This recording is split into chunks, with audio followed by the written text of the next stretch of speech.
When three cruel bullies chase a new black girl through her quiet suburban neighborhood, they think she's alone, helpless, and easy to scare. But just as they close in on her driveway, two massive military dogs explode from the shadows, stopping the bullies cold with teeth bared and eyes locked. What starts as a simple walk home turns into a shocking showdown, shaking the entire neighborhood. And when a twisted video surfaces online, painting her as the villain, the world turns against her overnight. But these bullies' families have secrets buried deep. Can one brave girl and her loyal dogs expose the truth before powerful enemies destroy her family for good? Before we go any further, comment where in the world you are watching from and make sure to subscribe, because tomorrow's story is one you don't want to miss. Maya Bell stood in the driveway, watching the moving truck pull away. The late August heat pressed down on her like a heavy blanket, making her cotton t-shirt stick to her back. Their new house wasn't big or fancy, but its white siding and navy shutters looked neat against the backdrop of tall Georgia pines. "That's the last of them," Sergeant Luther Bell said, setting down a box labeled "Kitchen" on the front porch. His dark skin glistened with sweat, but his posture remained military straight, despite his 67 years. "Ready to see your room, Maya?" She nodded, trying to ignore the prickling sensation of being watched. Across the street, a woman in yoga pants had stopped watering her flowers to stare at them. When Maya caught her eye, the woman gave a quick wave and hurried inside. "Yes, sir," Maya replied, grabbing a lighter box of her clothes. The wooden steps creaked under her feet as she followed her grandfather into their new home. The interior was cooler, though not by much. They'd need to get the AC running soon. Maya's footsteps echoed through empty rooms as she climbed the stairs to the second floor. Her bedroom faced the backyard, with a window seat perfect for reading. She set down her box and ran her hand along the pale blue walls. "It's nice," she said, more to convince herself than anything else. Moving from their old apartment in Atlanta hadn't been her choice, but after her grandmother passed away last spring, Sergeant Bell had decided they needed a fresh start. A sharp bark from outside made Maya jump. She rushed to the window, relief flooding through her at the familiar sight of Valor and Echo in their temporary kennel. The two German shepherds wagged their tails when they spotted her. "They're settling in just fine," her grandfather said from the doorway. "Once we get the fence checked, they can patrol the yard properly." Maya smiled at his choice of words. Even retired, her grandfather never stopped thinking like a military canine handler. "Can I let them out now? They've been cooped up all morning." "Let's meet some neighbors first," he said. "Don't want to startle anyone before proper introductions." As if on cue, the doorbell rang. Maya followed her grandfather downstairs, where he opened the door to find a middle-aged white couple standing on their porch with a covered dish. "Welcome to Willow Creek," the woman said, her smile a little too wide. "I'm Susan Matthews, and this is my husband Dave. We're 3 houses down." She thrust forward what looked like a casserole dish. "Thought you might be hungry after moving all day." "That's mighty kind of you," Sergeant Bell said, accepting the dish with a polite nod. "I'm Luther Bell, and this is my granddaughter Maya." Maya noticed how Susan's eyes darted between them, lingering a beat too long. Dave shifted his weight from foot to foot. "We, noticed you have dogs," Dave said, gesturing toward the backyard. "Big ones." "Yes, sir," Sergeant Bell replied evenly. "Retired military working dogs, both fully trained and certified." "Oh, military." Susan's smile wavered slightly. "How interesting. Well, just so you know, the HOA has strict rules about pets, dangerous breeds and all that." "They're not dangerous," Maya said quickly. "They're really well trained." "I'm sure they are, sweetie," Susan cut in with a patronizing tone that made Maya's jaw clench. "We just want everyone to feel safe in the neighborhood." "Safety is my priority too," Sergeant Bell said firmly. 25 years as an Army K-9 handler taught me that well enough." An awkward silence followed. Maya heard distant laughter and turned to see a group of teenage boys walking past the house. They slowed down to stare, whispering among themselves before continuing on. "Those must be some of your new classmates," Susan said brightly. "Willow Creek High has a wonderful student body. Very traditional values." Maya's stomach tightened at the way Susan emphasized those last words. Her grandfather must have sensed her discomfort because he straightened up even more. "Thank you for the welcome," he said. "We should get back to unpacking." After the Matthews left, Maya helped her grandfather put away dishes and arrange furniture until the sun began to set.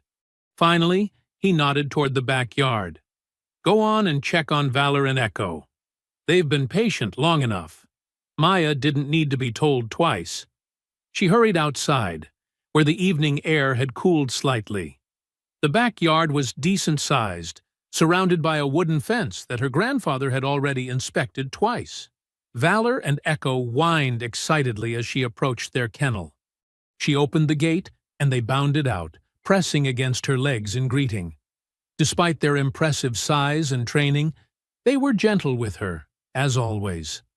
"Good boys," she murmured, scratching behind their ears. Echo licked her hand while Valor surveyed their new territory, his ears alert to every sound. More laughter drifted from the street. Those boys again, passing by for the second time. Maya tensed, but Valor and Echo's presence made her feel secure.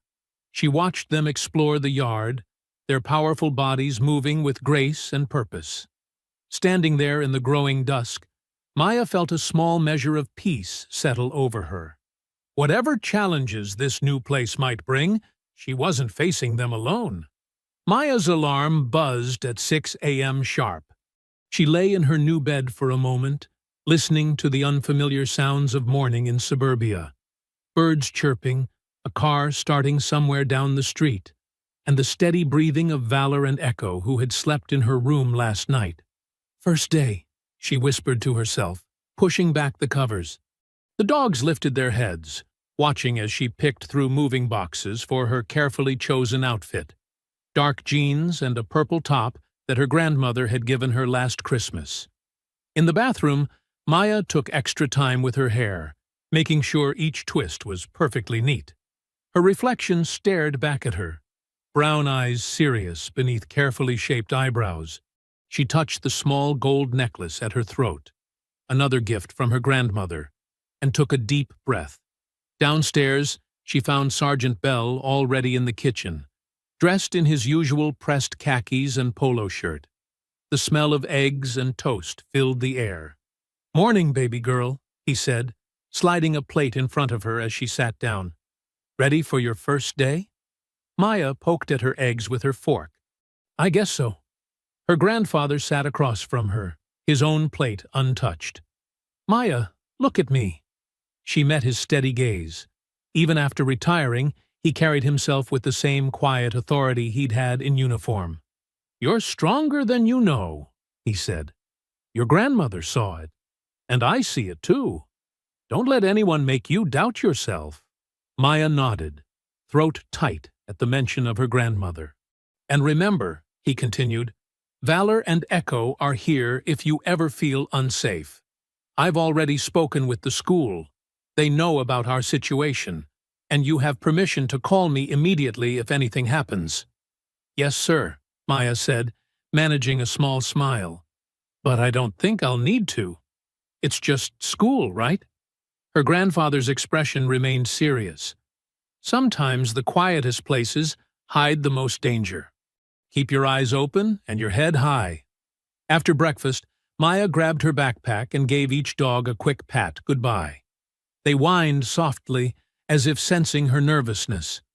The walk to the bus stop took exactly 7 minutes. Maya had timed it yesterday. She stood alone at the corner, watching other students gather in small groups further down the street. No one approached her. On the bus, she found an empty seat near the middle. As more students got on, she noticed how they filled in around her, leaving the seats beside and behind her conspicuously empty. Whispers and glances followed her like shadows. Willow Creek High School was a sprawling brick building with white columns out front, trying hard to look like something from an old movie. Maya joined the stream of students flowing through the main entrance, clutching her schedule tight. Her first class was English. She arrived early, choosing a seat near the window. As other students filed in, the whispers grew more obvious. "Did you see who moved in on Oak Ridge? I heard they have attack dogs. My mom says the property values are going to drop." Maya kept her eyes on her notebook, drawing small spirals in the margin. The teacher, Mrs. Harrison, was a thin woman with graying hair who barely looked up as she took attendance. The morning passed in a blur of new faces and poorly hidden stares. By lunch period, Maya's shoulders ached from the tension of holding herself straight and proud, like her grandfather had taught her. The cafeteria was a sea of circular tables, most already claimed by clearly established groups. Maya found an empty spot at the end of a table near the wall. She unpacked her lunch, another thing her grandfather had insisted on, not wanting her to have to stand in line the first day. That's when she heard them. "Well, look who it is." The voice was loud enough to carry. Maya looked up to see 3 white boys approaching her table. The one in front was tall and athletic-looking, wearing a football jersey. He had the kind of smile that wasn't really a smile at all. "I'm Chad," he announced, stopping right in front of her table. "Chad Thompson. And these are my friends Kyle and Derek." He gestured to the other 2, one stocky with a crew cut, the other lanky with a permanent sneer. Maya said nothing, focusing on her sandwich. "That's some interesting hair you've got there," Chad continued, his voice carrying across the now quieting cafeteria. "Must take a lot of work to get it to do." "Whatever that is." Kyle, the stocky one, snickered. "Yeah. What do you call that style, anyway?" "Probably doesn't wash it," Derek added, pulling out his phone. "Hey, maybe we should document this for the school paper. New students' unique fashion choices." Maya felt her cheeks burn as she heard the click of Derek's camera. Around them, other students were turning to watch, some giggling, others just staring. "And that complexion," Chad went on, leaning closer. "Must be hard to find makeup that matches, huh? Do they even make your shade at the mall?" Maya's hands trembled slightly as she packed up her barely touched lunch. Her grandmother's voice echoed in her head. "Don't let them see you cry, baby. That's what they want." She stood up slowly, keeping her face carefully blank, despite the hot tears threatening behind her eyes. The cafeteria had grown almost silent, watching the scene unfold. Not a single person spoke up or moved to help. The afternoon sun cast long shadows across the sidewalks of Willow Creek as Maya walked home from the bus stop. The air was thick with late summer heat, making her backpack feel heavier with each step. After the incident in the cafeteria, she'd spent the rest of the school day trying to make herself invisible, keeping her head down and speaking only when called on by teachers. The suburban streets were quiet at this hour. Most people were still at work, their perfectly manicured lawns empty and still. Maya counted the houses as she passed them, a habit she'd developed to keep her mind occupied. 12 houses until home. 11. 10. A loud engine roar shattered the peace, making her jump. Maya's heart began to race as she recognized the sound. A pickup truck, the same one she'd seen Chad Thompson climbing into after school. The engine revved again, closer this time, the sound echoing off the rows of identical houses. Maya kept walking, forcing herself not to run. Running would only encourage them. Her grandfather's military training had taught her that much. Never show fear to those who want to intimidate you.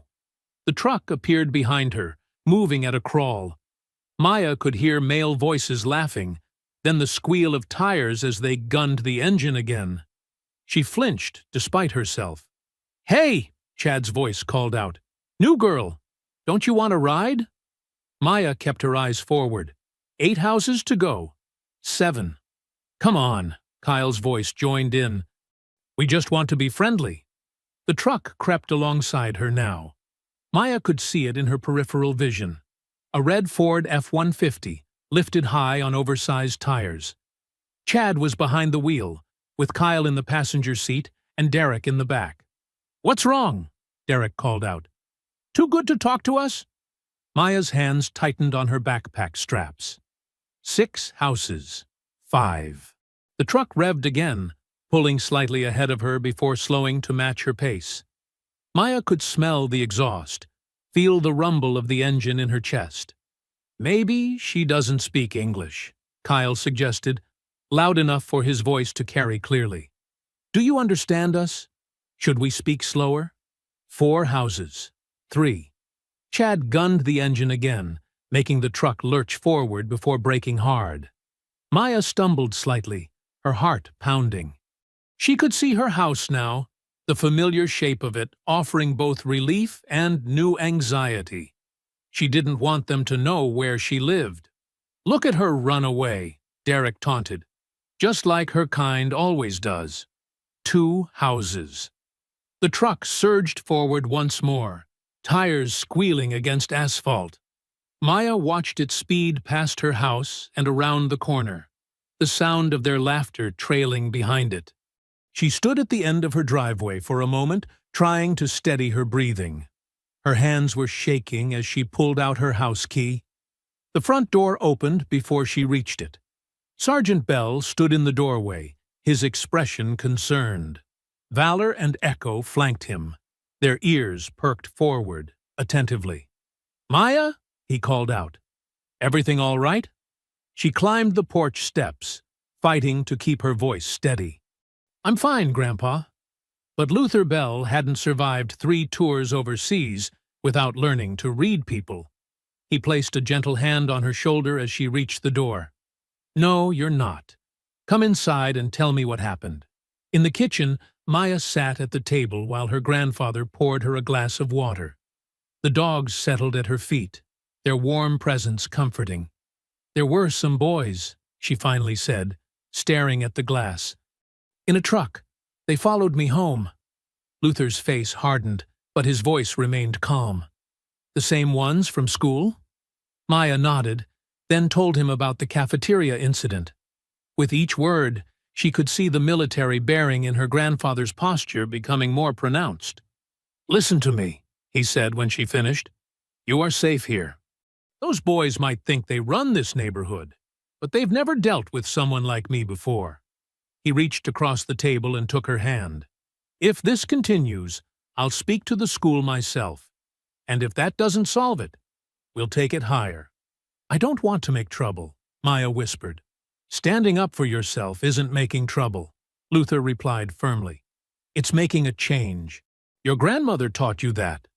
Maya squeezed his hand, drawing strength from his certainty. Below the table, Valor and Echo pressed closer to her legs, as if adding their own reassurance. Maya arrived early at school the next morning, hoping to avoid any confrontations in the crowded hallways. The building was quiet, with only a few students shuffling through the corridors. She made her way to her locker, rehearsing her grandfather's words in her head. "Standing up for yourself isn't making trouble." The words died in her throat when she saw her locker. Someone had written, "Go home," across it in thick black marker. The letters were crude and angry, slashing across the beige metal. Maya's hands trembled as she tried her combination, getting it wrong twice before the lock finally clicked open. Inside, everything looked untouched, but she checked her books anyway. The familiar weight of her textbooks provided little comfort today. She grabbed what she needed for her morning classes, trying to ignore the whispers that had started behind her. "Did you see what someone did?" "Serves her right." "Shh, she'll hear you." Maya slammed her locker shut harder than necessary, the bang echoing through the hallway. A few students jumped, then quickly looked away when she turned around. Their faces showed a mix of guilt and something else. Satisfaction, maybe, like they were glad someone had put her in her place. First period was English, usually her favorite subject. Today, though, she couldn't focus on the discussion of To Kill a Mockingbird. The irony wasn't lost on her, as the teacher led a sanitized conversation about racism in the 1930s, while half the class kept shooting glances at Maya, the only black student in the room. In chemistry, her lab partner suddenly forgot to share their notes from yesterday. Math class wasn't any better.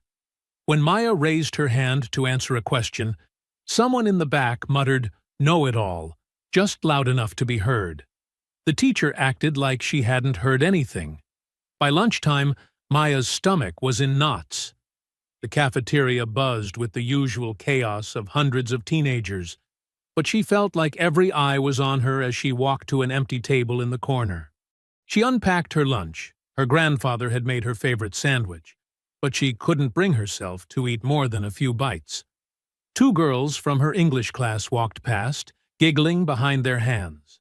"I heard she sicked her dogs on some kids yesterday," one whispered, not bothering to keep her voice down. "They're like attack dogs or something." "My mom says those kinds of dogs shouldn't be allowed in nice neighborhoods," the other replied. "They're dangerous." Maya's grip tightened on her sandwich. Valor and Echo were the gentlest dogs she knew, unless they were protecting someone, just like her grandfather had trained them to do.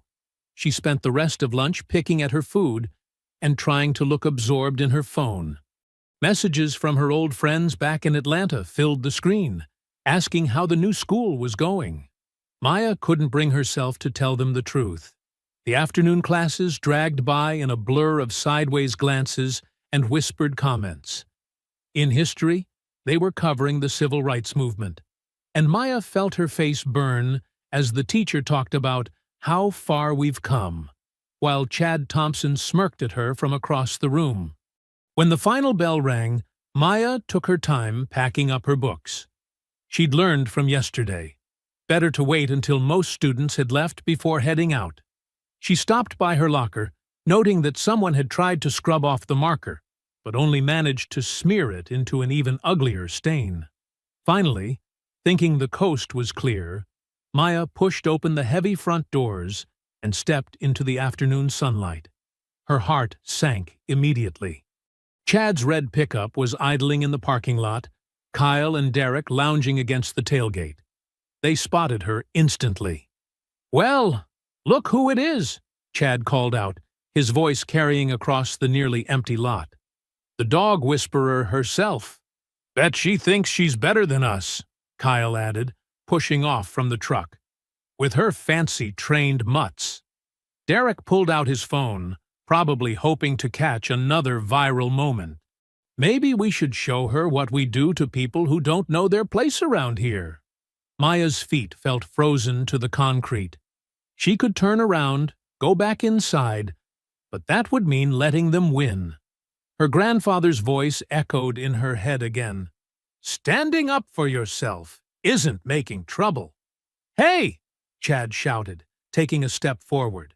"We're talking to you, Nye!" The door behind Maya swung open with a metallic creak. Mrs. Henderson, her English teacher, walked out carrying a stack of papers. "Is everything all right out here?" she asked, looking between Maya and the boys with sudden concern. Chad's face shifted instantly into an innocent smile. "Yes, ma'am. We were just leaving." "Good," Mrs. Henderson said firmly. "Then I suggest you do that." The three boys climbed into the truck, Chad revving the engine one last time before peeling out of the parking lot. Maya could see them laughing through the windows as they drove away. Mrs. Henderson turned to Maya. "Do you need a ride home, dear?" Maya shook her head, clutching her backpack straps. "No, thank you. I'm fine." But they both knew she wasn't fine. And they both knew this wasn't over. Maya pushed her green beans around her plate, the fork scraping against the ceramic in the quiet kitchen. The overhead light cast warm shadows across the wooden table where she sat with her grandfather. Valor and Echo lay nearby, their ears perking up at every small sound from outside. "Something's bothering you," Luther said quietly, setting down his glass of water. It wasn't a question. After raising Maya for the past 5 years, he could read her moods like a book. Maya sighed, finally letting her fork rest. The kids at school, it's getting worse. Luther's face remained calm, but his jaw tightened slightly. Tell me everything. Someone wrote, "Go home," on my locker today, Maya said, her voice barely above a whisper. And those boys, the ones from yesterday? They're always watching me, following me, making comments. What kind of comments? Luther's tone was measured, careful. Racist stuff. About me, about us living here. Maya swallowed hard. About Valor and Echo, too. They're spreading rumors that the dogs are dangerous, that we shouldn't be allowed to have them in the neighborhood. Luther set his silverware down and folded his hands on the table. The overhead light caught the silver in his close-cropped hair. Have you told any teachers? One of them, Mrs. Henderson. She saw the boys hassling me after school today.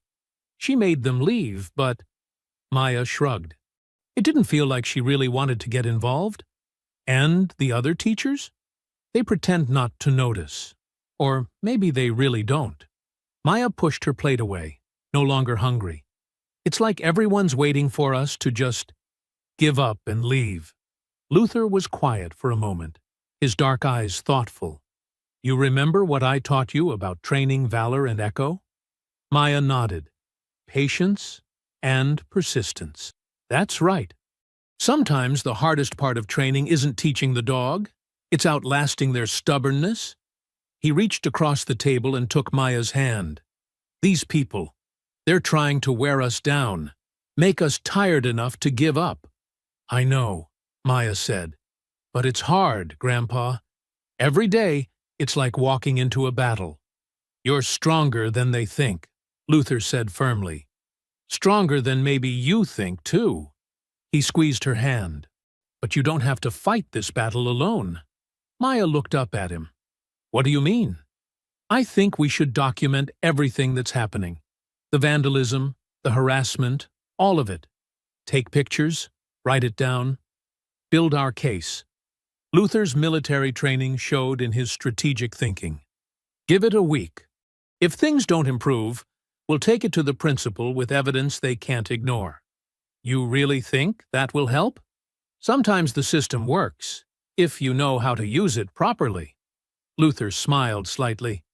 And if it doesn't? Well, we'll figure out our next move then.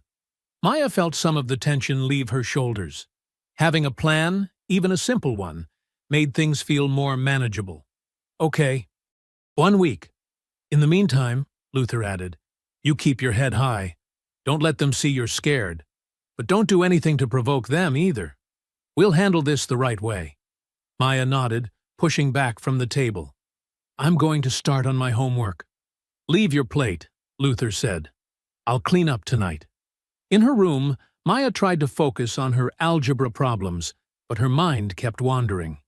The dogs had followed her upstairs, and their presence was comforting.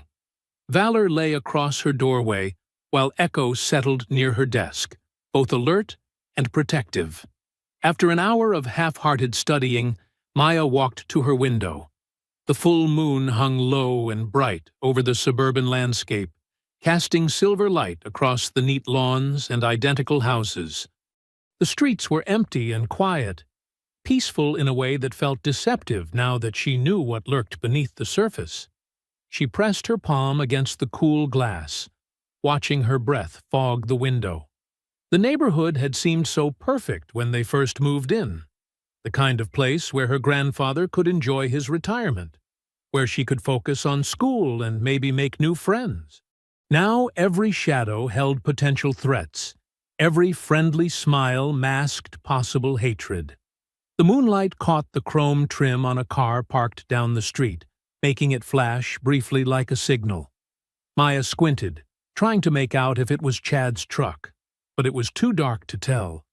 Valor lifted his head, sensing her unease, and came to stand beside her at the window.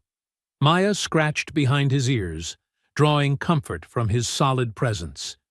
"We'll be okay," she whispered, more to herself than to the dog. "We just have to be strong for a little while longer." The moon continued its arc across the sky, casting long shadows across the manicured lawns of Willow Creek. Maya stood at the window a while longer, watching the quiet street, trying to believe that tomorrow would be better. The final bell rang through Willow Creek High's crowded halls. Maya gathered her books slowly, waiting for most students to clear out before heading to her locker. She'd learned it was safer that way.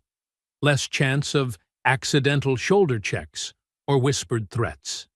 The afternoon sun blazed through the school's glass doors as Maya stepped outside. Heat shimmered off the asphalt of the empty parking lot, and the Georgia humidity wrapped around her like a heavy blanket. She adjusted her backpack straps and started down the familiar route home. The first few blocks passed quietly. Maya walked beneath the sprawling oak trees that lined the subdivision's streets, their shadows offering brief respites from the sun. She tried to focus on peaceful things: the chemistry test she'd aced that morning, the new trick she was teaching Echo, the weekend ahead with her grandfather. An engine's low rumble broke through her thoughts. Maya's shoulders tensed, but she kept walking at the same pace. The vehicle crept closer, moving barely faster than she walked. She didn't need to look back to know who it was. She recognized the distinct sound of Chad Thompson's modified pickup truck. Sweat beaded on her forehead, and not just from the heat. The truck maintained its slow, stalking pace behind her as she turned onto Maple Drive. Maya's pulse quickened. This street curved sharply ahead, hidden from view of the main road by a thick cluster of trees and shrubs. The truck's engine revved suddenly, making her jump. Laughter echoed from inside the cab. "Hey, Maya!" Kyle's voice called out. "Why you walking so fast? We just want to talk." Maya kept her eyes forward, quickening her pace slightly. Her grandfather's voice echoed in her head. "Don't run. It only encourages them." But every instinct screamed at her to flee. "What's wrong?" Derek's sneering voice joined in. "Too good to talk to us?" The truck pulled alongside her now. Maya could see Chad behind the wheel from the corner of her eye, that familiar smirk on his face as he matched her speed. "Maybe she thinks she's better than us," Chad said loudly to his friends. "Living in our neighborhood, acting like she belongs here." Maya's hands clenched into fists, but she maintained her stride. 3 more blocks to home. Just 3 more blocks. The truck suddenly accelerated ahead of her, tires squealing against pavement. Maya's heart lurched as it swung around in a wide arc, cutting across both lanes to block the road ahead. The driver's side door flew open, and Chad jumped out. Kyle and Derek piled out the passenger's side. Maya stopped, her breath catching in her throat. The 3 boys spread out across the street, creating a wall of sneering faces and hostile postures. "Going somewhere?" Chad asked, taking a step forward. His Letterman jacket was tied around his waist, and his T-shirt was dark with sweat in the afternoon heat. Maya glanced over her shoulder. The way back was clear, but it would mean retreating from her planned route home. She'd have to circle around through unfamiliar streets. "Move," she said, trying to keep her voice steady despite her racing heart. Kyle laughed, a harsh sound that echoed off the surrounding houses. "Or what? You gonna call those mutts of yours?" "Yeah," Derek chimed in, phone already out and recording. "Let's see those dangerous dogs everyone's talking about." Chad took another step closer. "Your grandfather can't protect you forever. Neither can those animals." Maya began backing away slowly, keeping all 3 boys in view. The racist slurs started then, growing louder as the boys advanced. Their words were ugly, designed to wound, to remind her they saw her as less than human. She continued her careful retreat, mind racing. Her grandfather's house was behind her now, but she'd have to circle the long way around. The boys matched her pace, maintaining their threatening formation while continuing their verbal assault. "Running away?"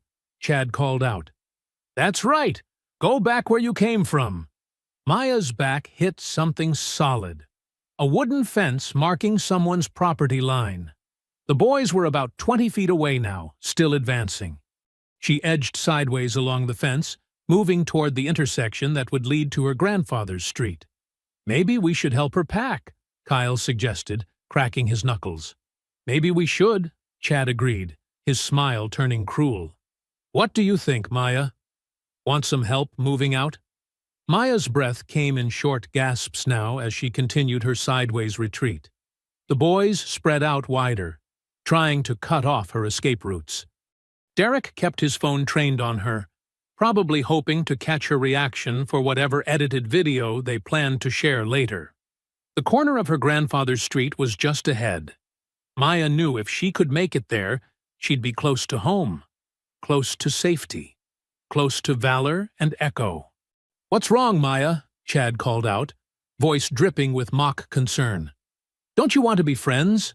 We're just trying to help you understand where you belong."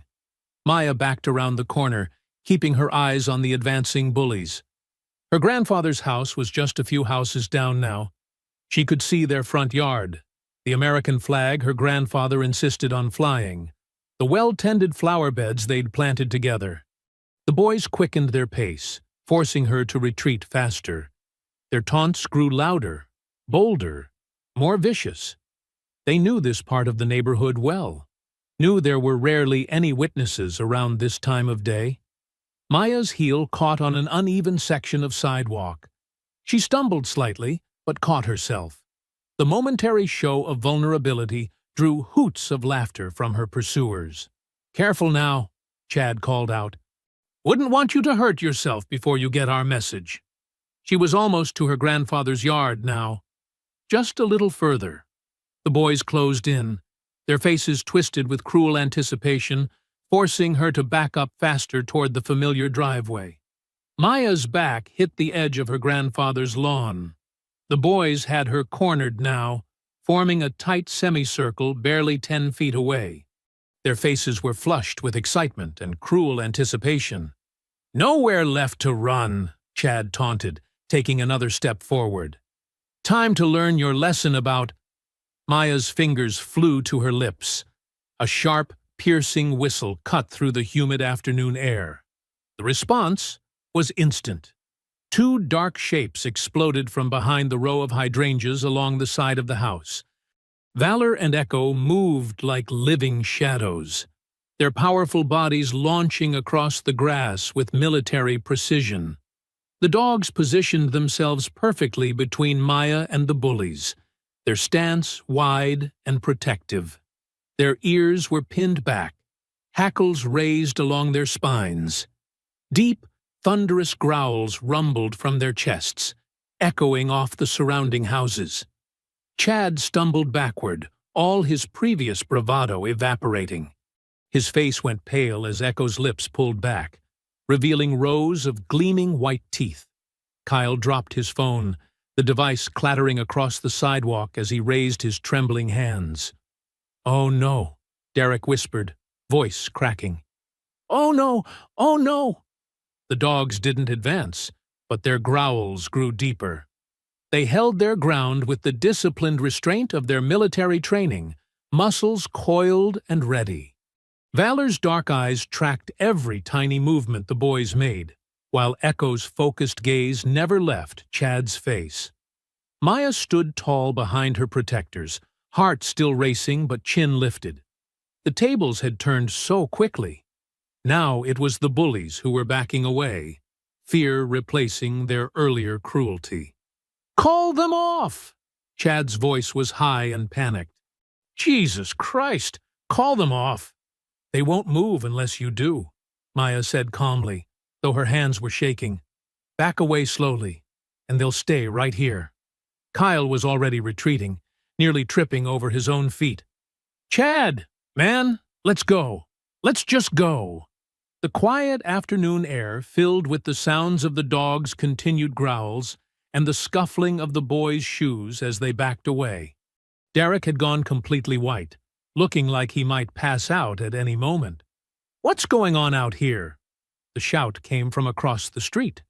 Mr. Harrison, their neighbor, burst out of his front door. He was red-faced and already pointing an accusing finger. "Someone call the police!" he yelled, his voice carrying across the entire cul-de-sac. "This girl just set her dogs on these boys." Maya's stomach dropped. "No, that's not what—" "They attacked us!" Chad found his voice again, emboldened by the adult presence. "We were just walking by, and she sicked those monsters on us." Mr. Harrison was already pulling out his phone. "I'm calling 911 right now. Those dangerous animals need to be contained." "They were chasing me," Maya protested. But Mr. Harrison was already speaking rapidly into his phone. "Yes? Emergency? There's a situation on Oak Ridge Lane. A black girl just set 2 aggressive dogs on some neighborhood kids. They look like attack dogs. We need police here immediately." Other neighbors were emerging now, drawn by the commotion. Maya saw phones being raised, recording the scene. But they were only capturing the aftermath. The dogs still in their protective stance, the innocent boys looking scared. "Please," Maya tried again. "They were threatening me." "The dogs were just—" "Keep those animals back!" Mr. Harrison shouted, cutting her off. "I've already called the police. They're on their way." The bullies had backed up to the edge of the yard now. Chad's terror was already being replaced by a smug smile as he watched the adults rushing to their defense. "You heard him," Chad called out, his voice steady again. "Better get control of your dangerous dogs before the cops show up." Maya felt tears burning in her eyes, but she refused to let them fall. Valor and Echo remained perfectly still, waiting for her command, while the quiet suburban street erupted into chaos around them. She could hear sirens in the distance, growing closer. Mr. Harrison was still shouting into his phone, "Yes, they're still here. 2 German shepherds, clearly trained to attack. These poor boys could have been killed."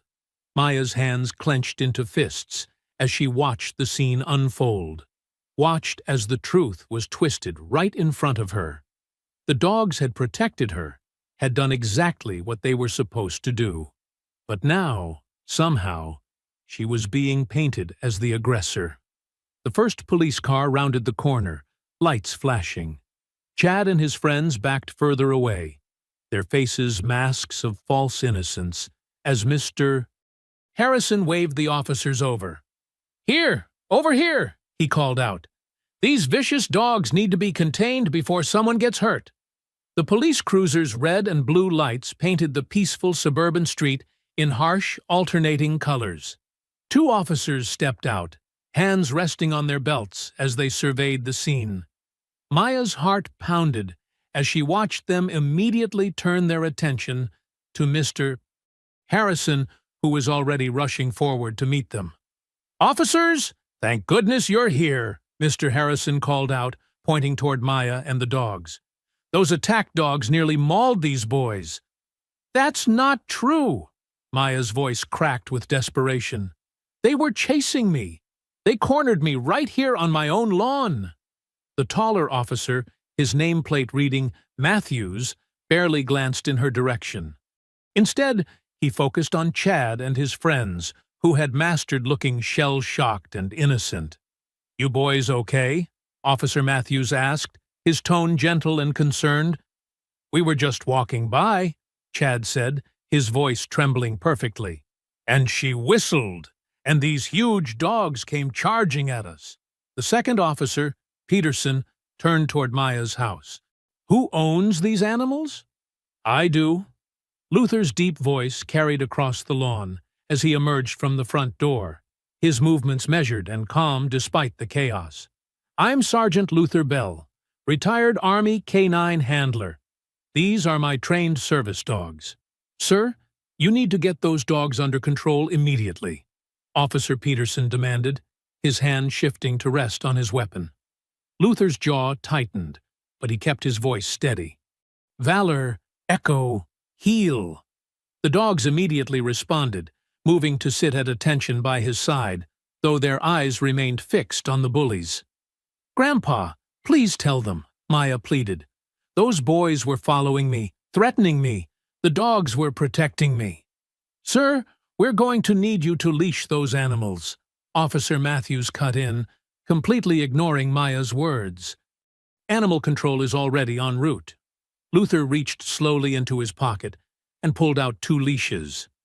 "Officers, these dogs are highly trained military animals. They responded exactly as they're supposed to when they detected a threat to my granddaughter. If you'll just listen.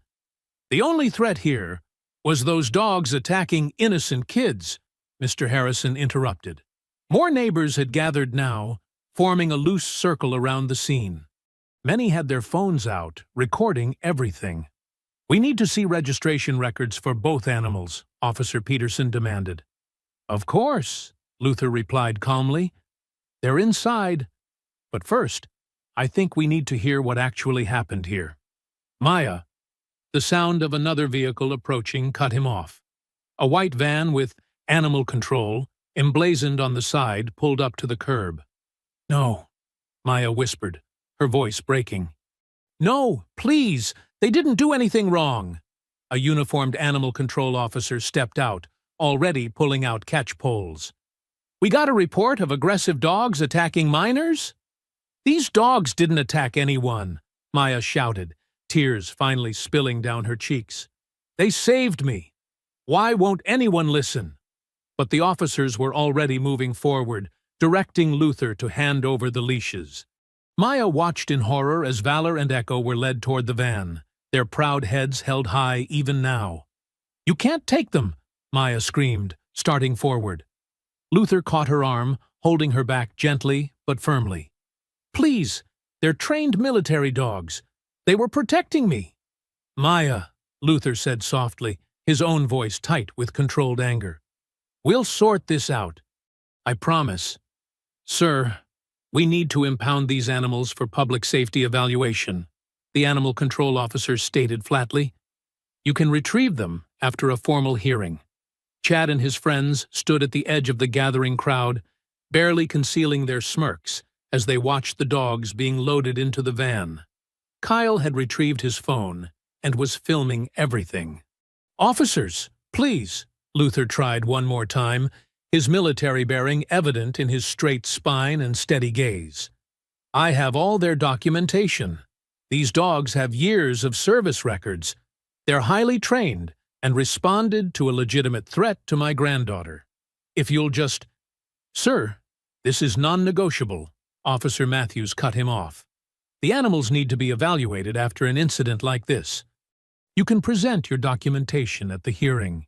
Maya buried her face in her grandfather's side, sobbing as she heard the van's doors slam shut. Through her tears, she could see neighbors shaking their heads, whispering among themselves. Mr. Harrison stood with his arms crossed, nodding in satisfaction. "You'll be hearing from the Homeowners Association about this," Mr. Harrison called out. "Dangerous animals like that have no place in our neighborhood." The animal control van pulled away, carrying Valor and Echo with it. Maya felt like her heart was being torn out as she watched them disappear around the corner. Her protectors, her friends, taken away while the real threats stood free, surrounded by sympathetic adults who refused to hear the truth. The police officers were already turning away, speaking in low voices with Chad and his friends, asking if they wanted to press charges. The crowd of neighbors began to disperse, many still filming with their phones, their whispers carrying across the quiet street.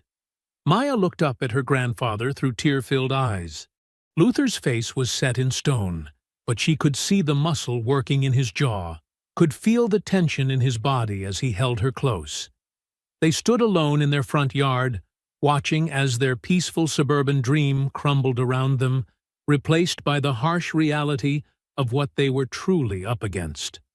Maya sat at the kitchen table, her hands wrapped around a mug of untouched hot chocolate that had long since gone cold. The house felt empty without the click of dog nails on the hardwood floors, without Valor's watchful presence or Echo's gentle head resting on her knee.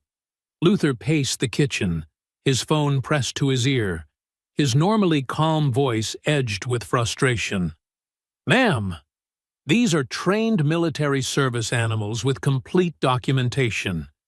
They responded exactly as they were trained to do when—" He stopped, listening, his free hand clenching into a fist. "No, you're not understanding. They were protecting my granddaughter from—" Maya could hear the tinny sound of the woman on the other end, cutting him off again.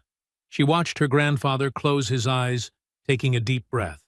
"Yes, I understand protocol, but—" Another pause. "Monday. That's 4 days from now. These dogs have special dietary needs and training requirements. They can't just sit in your facility for—" He stopped again, jaw working. "Fine. Yes. I'll bring the documentation Monday morning." He ended the call and set the phone down carefully on the counter, though Maya could tell he wanted to throw it. "They won't listen?" she asked softly, already knowing the answer. "They're following procedure," Luther replied, spitting the words out like they tasted bad. "Won't release the dogs until after a formal hearing. Won't even let me see them until Monday." Maya's phone buzzed on the table. She'd been ignoring the notifications for the past hour, but something made her look this time. Her stomach dropped. "Grandpa," she whispered, turning the phone so he could see. "Look." On her screen was a TikTok video, already gaining thousands of views. The footage, clearly shot by Kyle, showed only the moment Valor and Echo charged forward, their teeth bared. It was edited to start right there. No sign of the boys following her, cornering her, threatening her. The caption read, "Crazy girl sets attack dogs on innocent kids in peaceful neighborhood." Luther leaned in, his expression darkening as he read the comments flowing in. "Those dogs should be put down. This is why those people don't belong in nice neighborhoods. Bet she trained them to attack white people. Time to call the HOA and get them out." Maya's hands shook as she scrolled. The video had already been shared to local Facebook groups and community forums. Each repost added more twisted details, more hateful speculation. "They're lying," she said, her voice small. "They're making it look like, I know, baby girl." Luther pulled out a chair and sat beside her, placing his strong hand over hers. "But we've got truth on our side, and I've got some calls to make." Maya's phone kept buzzing. The video was spreading faster now, reaching neighborhood watch groups and local news tip lines. A notification showed Mr. Harrison had shared it to the Willow Creek Community Forum with a long post about dangerous elements threatening their children. "Look at these comments," Maya whispered, unable to stop reading despite the pain each one caused.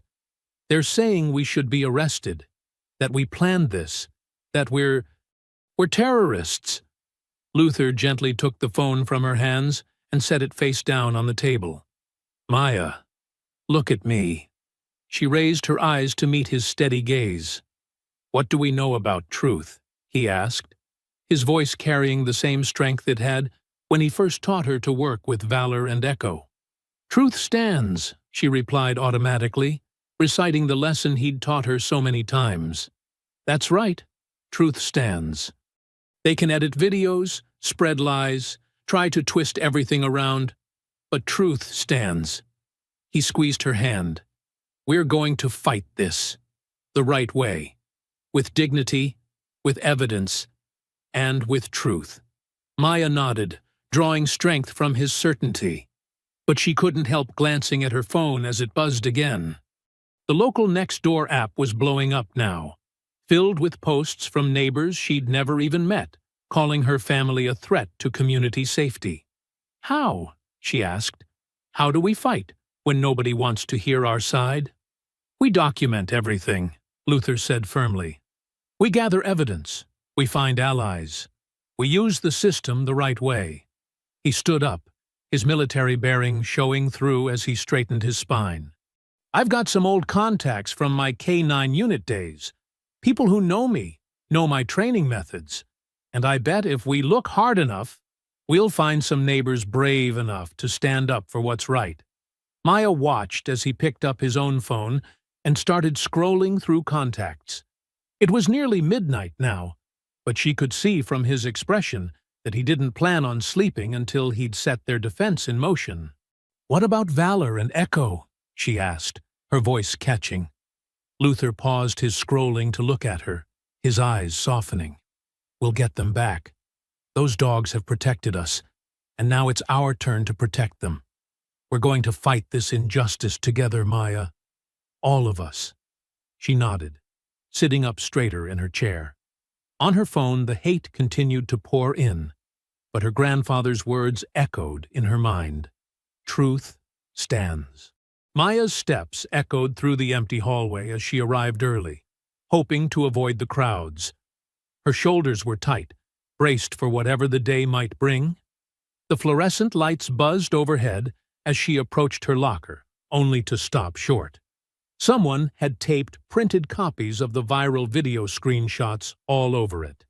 Below them, in thick black marker, "Dog girl attacks innocent kids." Her hands trembled as she tore down the papers, crumpling them into balls. The sound of approaching voices made her work faster, her heart pounding. "There she is," a girl's voice carried down the hall.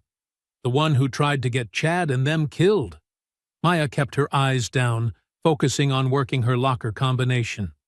More footsteps approached, more whispers. "I heard those dogs were like trained attack weapons. My mom says they should arrest her whole family. Can't believe they let someone like that come to our school." Maya grabbed her books and slammed the locker shut, turning to find a wall of hostile faces. Some students quickly looked away. Others stared openly with disgust or fear. A few recorded her with their phones. In first-period English, nobody would sit near her. Her usual desk partner had moved across the room, leaving an empty circle of seats around Maya. Even the teacher seemed uncertain, their eyes skipping over her during discussion. By lunch, the whispers had grown bolder. As Maya walked through the cafeteria carrying her tray, conversation stopped and started like waves. "Probably trained those dogs to attack white people. My dad's on the HOA board. Says they're getting eviction notices ready. Should have stayed in whatever ghetto they came from." A foot shot out, catching Maya's ankle. She stumbled, her tray clattering to the floor. Laughter erupted around her as milk soaked into her shoes. "Oops," said Jessica, one of Kyle's friends. "Guess you're not so tough without your attack dogs, huh?" Maya knelt to pick up her scattered lunch, keeping her face carefully blank even as her eyes burned. A wadded-up napkin hit her shoulder. Then another. "Hey!" A sharp voice cut through the chaos. "That's enough!" Ms. Franklin, the school counselor, strode through the cafeteria. The napkin throwing stopped immediately. The black woman's heels clicked purposefully on the tile as she reached Maya's side. "Anyone I catch participating in harassment will be dealing with immediate disciplinary action," she announced, her voice carrying across the now quiet room. She helped Maya up. "Come with me, sweetie. Let's get you some fresh lunch." In Ms. Franklin's office, Maya sat with a new tray while the counselor made a phone call. "Mr. Bell? This is Ms. Franklin from Willow Creek High. I think we need to have a conversation about what's happening with Maya." "Yes, I agree. Can you come in now?" 20 minutes later, Luther arrived, still wearing his work clothes from his security job. Ms. Franklin closed her office door and pulled the shade. "First," she said, sitting behind her desk, "I want you both to know I've seen the full story making rounds on social media, and I don't believe it for a second. I've worked with enough students to know when something's being twisted." Maya felt some of the tension leave her shoulders. Finally, an adult who would listen. "Thank you, ma'am," Luther said. "We appreciate that. However, Ms. Franklin continued, folding her hands, "I need to be honest about what you're up against here. Chad Thompson's father is the HOA president. Kyle Briggs's mother sits on the school board. The Collins family has been here for 3 generations and practically owns half the businesses in town. So they get away with anything, Maya said bitterly. They're used to it, Ms. Franklin agreed, but that doesn't make it right. I've seen too many families like yours get pushed out because nobody stood up to these people. She leaned forward. I want to help. I've already started documenting the harassment I've witnessed today. Luther nodded slowly. We'd appreciate any support you can offer, Ms. Franklin. Maya's been dealing with their bullying since day 1, but now with the dogs taken, I heard about that. Ms. Franklin's expression darkened. Classic move. Twist the victim into the aggressor. They'll try to use the HOA bylaws about dangerous pets to force you out. They've done it before. Before? Maya asked. To the Johnsons, last year. They had a rescue pit bull. One complaint about the dog looking aggressive. And suddenly, they were drowning in fines and violations until they had to move. She shook her head. But your case is different. You have military documentation for those dogs, training records, service history. We can fight this. We intend to, Luther said firmly. Good. Ms. Franklin pulled out a notebook.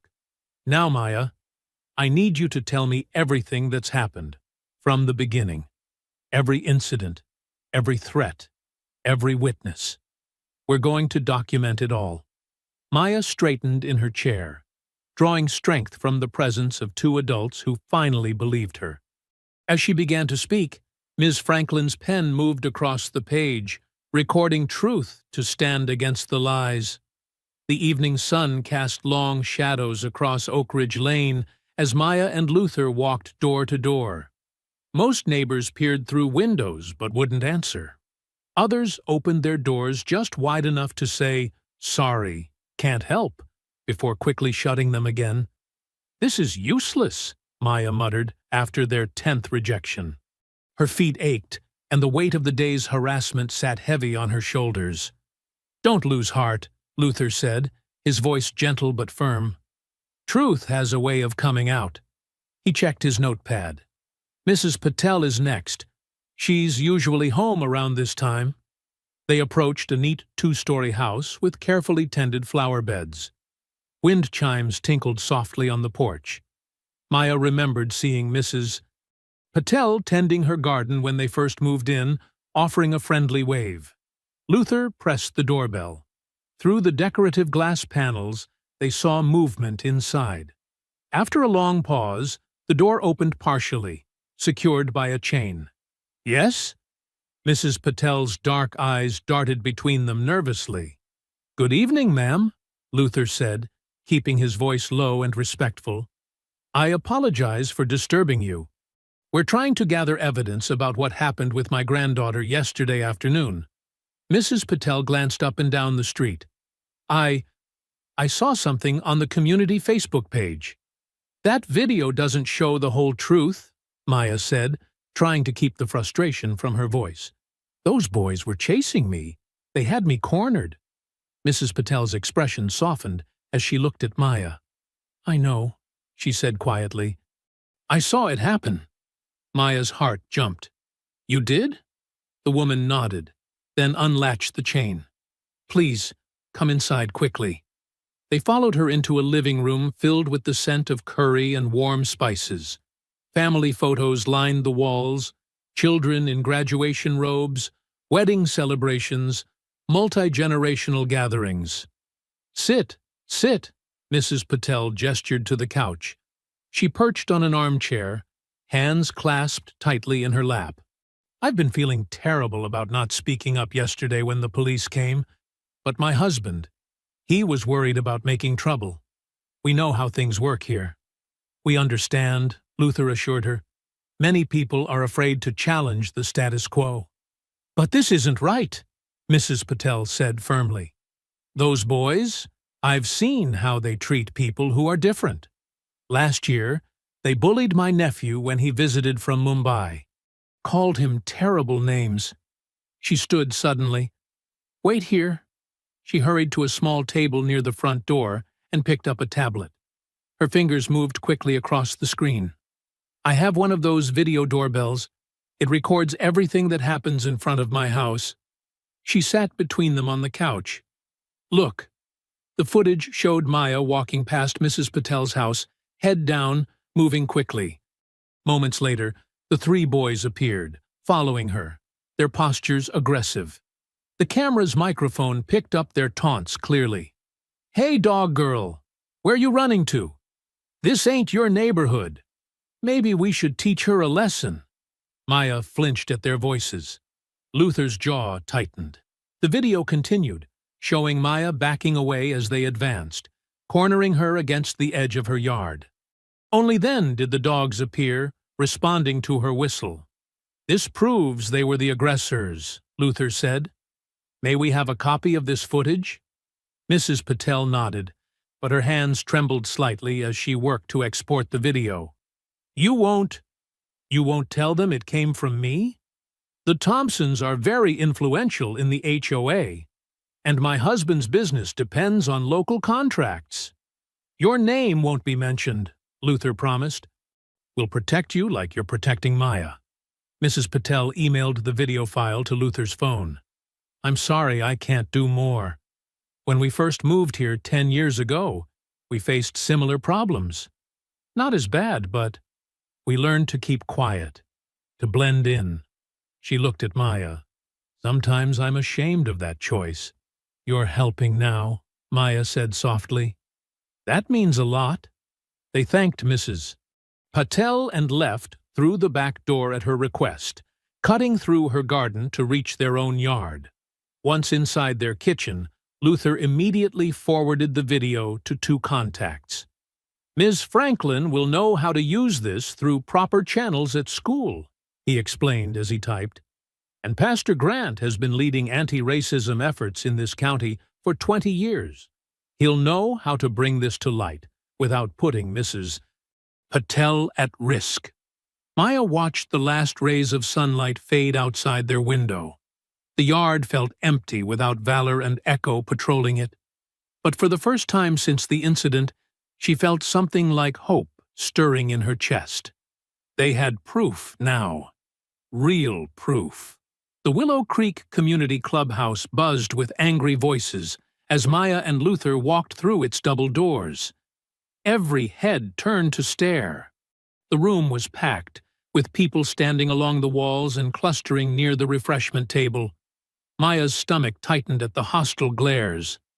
Luther placed a steady hand on her shoulder, guiding her to 2 empty seats near the back. He carried his laptop bag, holding it close. The projector screen was already pulled down at the front of the room, ready for the HOA's usual slideshow of violations and complaints.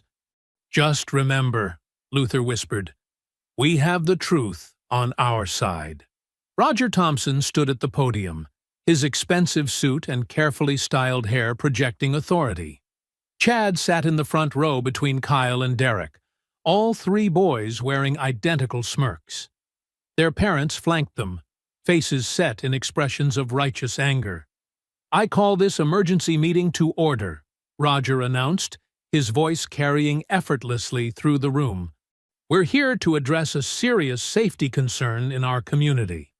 He clicked through several slides showing Valor and Echo, freeze-framed from Chad's edited video to look as menacing as possible.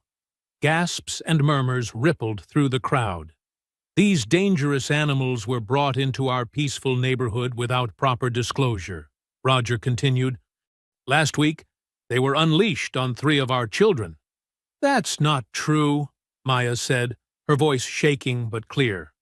Roger's eyes narrowed. Young lady, you'll have your turn to speak. As I was saying, these dogs represent a clear violation of our HOA bylaws regarding dangerous breeds and aggressive animals. He gestured to a stack of papers.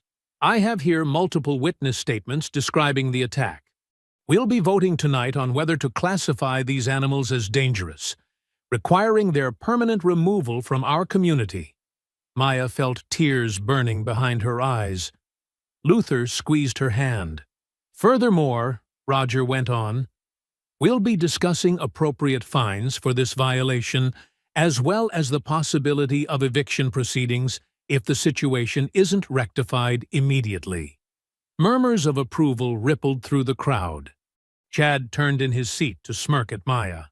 Now, before we move to a vote, does anyone wish to speak on this matter? Roger's tone made it clear he expected no opposition. Luther stood slowly, his military bearing evident in his straight spine and steady gaze. I do. Roger's lip curled slightly. Mr. Bell, while we appreciate your perspective, the video evidence is quite clear. Is it? Luther moved toward the front of the room, laptop in hand. Because I have some evidence of my own to share. We've all seen the video, Roger said dismissively. There's no need. Not this video, Luther interrupted, his voice firm. He reached the podium and opened his laptop. This is unedited security footage from yesterday afternoon, showing exactly what happened before the dogs appeared. Roger's face tightened. This meeting agenda has already been set. According to HOA bylaws, Section 7.3, Luther said calmly, any resident has the right to present relevant evidence at emergency meetings. He looked Roger in the eye. You wouldn't want to violate the bylaws, would you, Mr. Thompson? A few people chuckled nervously. Roger's jaw clenched, but he stepped aside. Luther connected his laptop to the projector. The room darkened, and the footage began to play. Maya watched the color drain from Chad's face as the video showed him and his friends following her down the street. Their cruel taunts echoed through the clubhouse speakers, making several people shift uncomfortably in their seats. This ain't your neighborhood. Maybe we should teach her a lesson. The footage continued, crystal clear, as the boys cornered Maya against her yard. Only then did Valor and Echo appear, responding to her whistle of distress. Complete silence fell over the room. Maya could hear her own heart pounding as the video ended. Mrs. Thompson had her hand pressed to her mouth. Kyle's mother was staring at her son in horror. Derek's father looked like he might be sick. Luther's voice cut through the silence. The dogs did exactly what they were trained to do: protect someone in danger. They never attacked. They simply stood their ground until the threat retreated. He turned to face the crowd. Now, shall we discuss who the real dangerous elements in this neighborhood are? Roger Thompson stood frozen at the podium, his carefully constructed narrative crumbling before his eyes. For the first time since Maya had seen him, he had nothing to say. The silence stretched on, heavy with shock and shame, as the truth played over and over on the screen behind them. The silence shattered as Pastor Grant rose from his seat near the middle of the room. His commanding presence drew every eye as he moved deliberately toward the front. Brothers and sisters, he began, his deep voice resonating through the clubhouse, what we've witnessed here tonight isn't just about dogs or HOA violations. This is about something far more sinister. He turned to face the crowd, his expression grave. For months, I've been collecting testimonies from families of color who've faced similar harassment in Willow Creek. Mysterious fines, selective enforcement of rules, anonymous threats. He pulled out a thick folder, and the pattern always leads back to the same people. Roger Thompson's face reddened. Now, wait just a minute. No, Mr. Thompson, you've done enough talking. Pastor Grant's voice carried steel beneath its calm surface. Did you think nobody would notice how you've used HOA regulations to target specific families?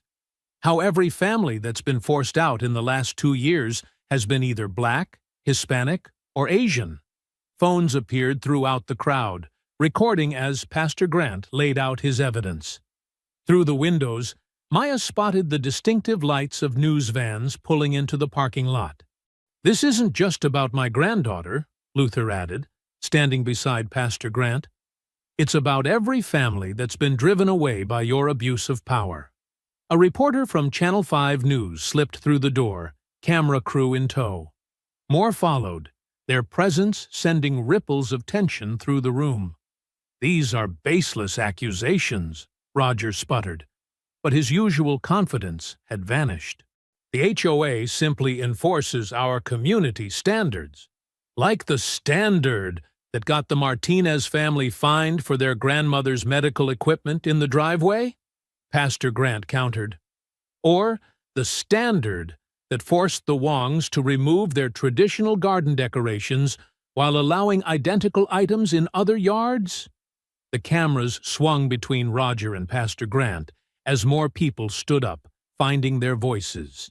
"They fined us 3 times for our Christmas lights," Mrs. Patel called out from her seat. "But our white neighbors had the exact same setup. They threatened to put a lien on our house over supposed noise violations," another resident added. "But when the Thompsons throw late-night parties, nothing happens." Chad and his friends had lost their smirks, shrinking in their seats as the truth spilled out. Kyle's mother grabbed his arm, whispering furiously in his ear.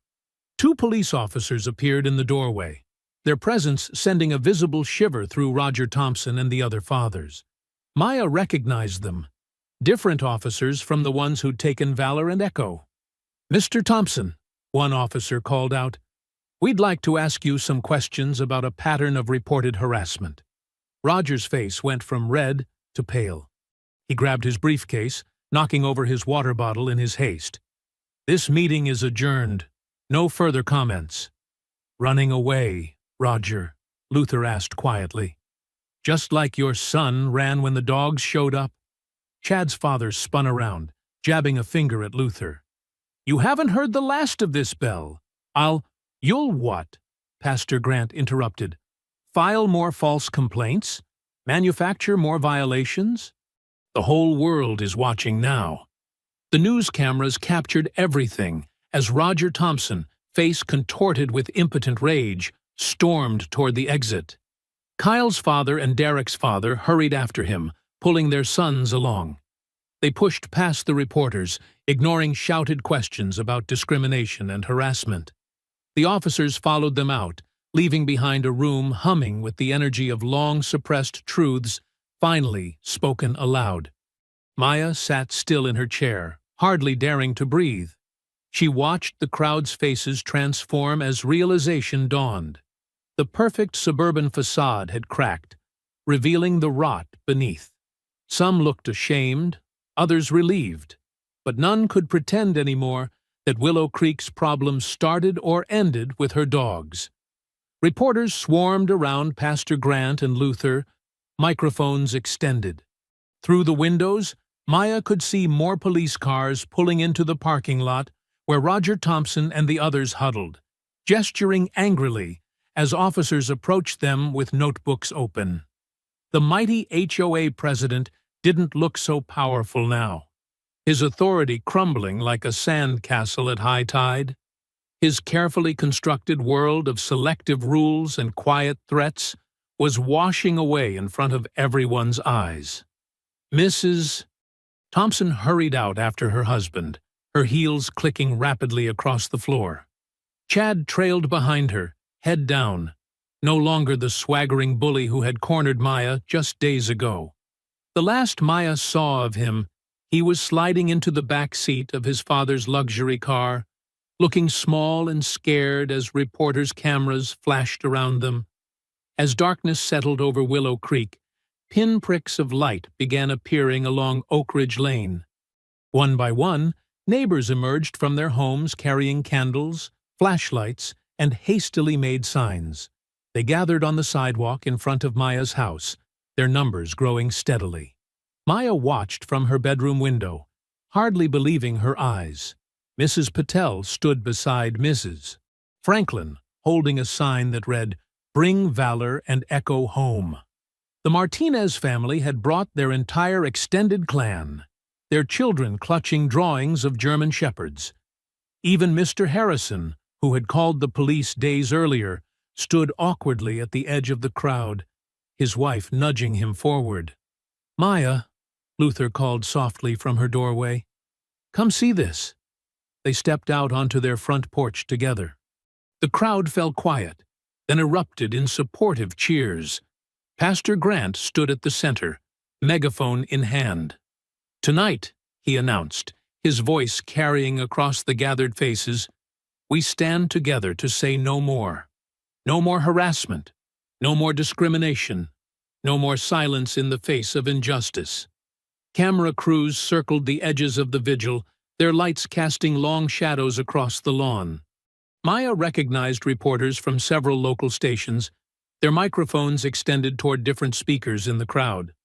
"I was afraid to speak up before," Mrs. Patel said into one microphone, her voice trembling but determined. "We all were. But seeing what happened to Maya and her dogs, enough is enough." Luther squeezed Maya's shoulder as more neighbors stepped forward to share their stories. Years of quiet intimidation and selective enforcement poured out into the night air. The Martinez grandfather described how the HOA had tried to fine him for speaking Spanish to his grandchildren by the community pool. A Korean-American couple detailed their battle over unapproved cultural decorations during Lunar New Year. The crowd grew larger as more residents arrived, drawn by the lights and voices. Cars slowed as they passed, some parking to join the vigil. Maya spotted several of her classmates among the faces, including some who had laughed at Chad's jokes just days ago. Suddenly, a commotion erupted at the back of the crowd. People turned and parted as a police car's lights began flashing at the intersection. Officer Martinez, no relation to the family, jumped out, radio crackling. "We've got a report," he called out to Luther. Someone heard barking behind the Thompson house. "We're heading there now." Maya's heart leaped. "Valor?" Luther was already moving. "Stay here with Pastor Grant," he ordered. But Maya was right behind him, several neighbors following as they rushed toward the Thompsons' house 3 blocks away. More police cars converged on the cul-de-sac. Officers spread out, flashlights sweeping across the manicured lawn. Maya heard it then. A familiar whimper from behind the detached garage. "There!" she pointed, her voice cracking. 2 officers rounded the corner with their lights raised. "Oh my God!" one gasped. Valor lay on his side, tied to a post with rope cutting into his neck. Blood matted his fur where someone had beaten him. But his tail thumped weakly against the ground when he saw Maya. "You bastards!" Luther's voice boomed across the yard. Roger Thompson stood in his back door, Chad white-faced beside him. Kyle's father emerged from the shadows of the garage, dropping a bloody baseball bat. "He attacked me!" Kyle's father shouted. "The dog was vicious!" "Save it for your lawyer," Officer Martinez snapped, drawing his handcuffs. Other officers surrounded the 3 men as neighbors and news crews spilled into the yard. Maya ran to Valor, falling to her knees beside him. He licked her hand as Luther and a police officer carefully cut away the ropes. Animal cruelty, criminal conspiracy, hate crimes. An officer listed off as he cuffed Roger Thompson. Chad started crying as another officer led him toward a squad car, all his swagger gone. "Where's Echo?" Luther demanded, his voice dangerous. "The other dog's at my house," Kyle's father admitted quickly, wilting under Luther's glare. "In the basement. It was Roger's idea. He said if we got rid of the dogs, they'd have to leave." Camera flashes lit up the night as officers shoved the 3 men into separate police cars. Roger Thompson, self-appointed king of Willow Creek, slumped in the back seat as reporters shouted questions through the window. Chad caught Maya's eye just before an officer shut his door. For the first time, she saw real fear in his face. Not of dogs, but of consequences finally catching up to him. Neighbors helped Luther lift Valor carefully onto a blanket as animal control arrived to transport him to an emergency vet. Maya held his head in her lap, whispering that everything would be okay. Police sirens wailed through the quiet streets as the convoy of squad cars pulled away, carrying Willow Creek's fallen power brokers to face justice at last. The morning sun painted long shadows across Oak Ridge Lane as Maya stepped out her front door, Valor and Echo padding faithfully beside her. Both dogs moved a bit stiffly. Valor still healing from his injuries, Echo recovering from dehydration in Kyle's basement, but their tails wagged high as they breathed in the crisp autumn air. "Good morning, Maya," Mrs. Patel called from her garden. She straightened up from her flower bed, pulling off her gloves. "How are the dogs doing?" "Much better," Maya replied, managing a small smile. The emergency vet had kept Valor overnight, treating his cuts and bruises. Echo had been scared, but largely unharmed. They just need rest and regular walks. "Those monsters," Mrs. Patel muttered, shaking her head. She crossed her lawn to scratch behind the dog's ears. "I should have spoken up sooner about what I saw.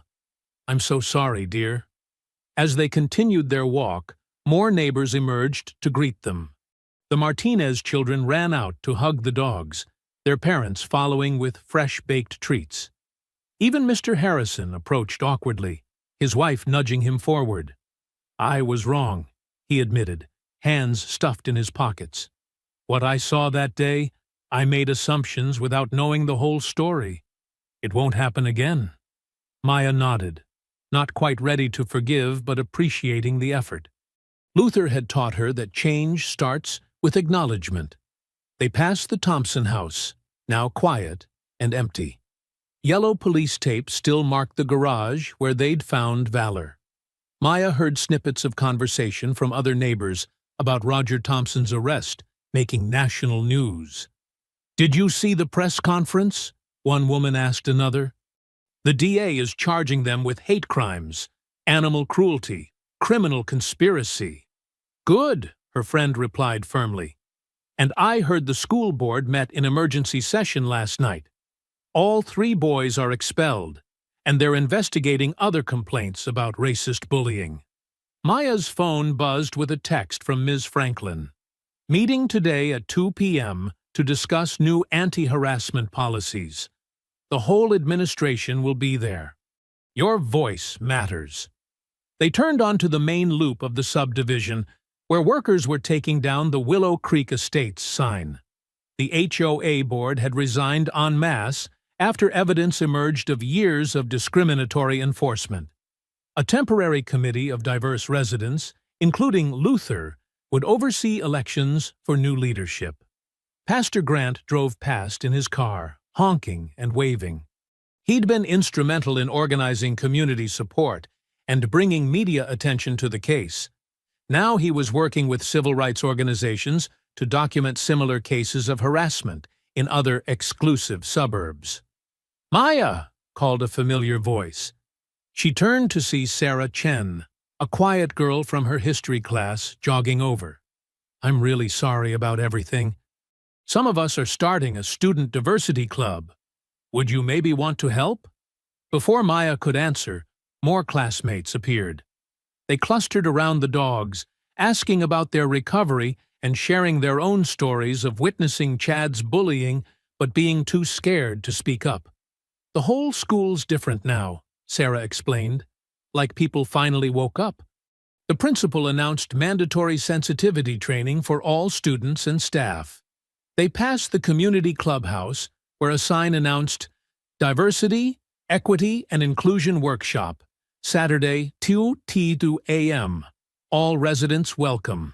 Another poster advertised the weekend barbecue, celebrating our whole community. Luther waited on their front porch when they circled back home.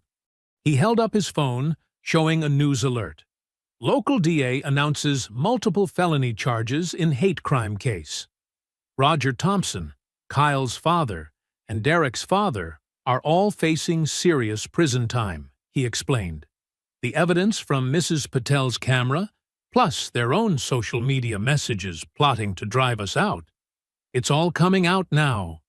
Maya sat on the porch steps, both dogs laying their heads in her lap. The morning sun warmed her face as she watched neighbors walking past, waving and calling greetings. Children played freely in front yards, their laughter carrying on the breeze. The fear that had gripped the community was lifting, replaced by something new. Hope, perhaps. Or simply the relief of finally being honest. "You did this," Luther said softly, sitting beside her. "By staying strong. By not letting them break your spirit. You showed everyone what courage looks like." Maya stroked Valor's healed neck, remembering his loyalty that day on the sidewalk. Echo pressed closer, ever protective. These streets that had once felt so hostile now rang with friendly voices. Not perfect, not yet, but changing. "We did it together," she corrected, scratching both dogs' ears as they dozed in the morning light. "All of us." The weekend barbecue was already being set up in the park at the end of Oak Ridge Lane. Maya could see neighbors carrying tables, stringing lights between trees. Someone had hung a banner. "Welcome to the real Willow Creek, where everyone belongs." I hope you enjoyed that story. Please like the video and subscribe so that you do not miss out on the next one. In the meantime, I have handpicked 2 stories for you that I think you will enjoy. Have a great day.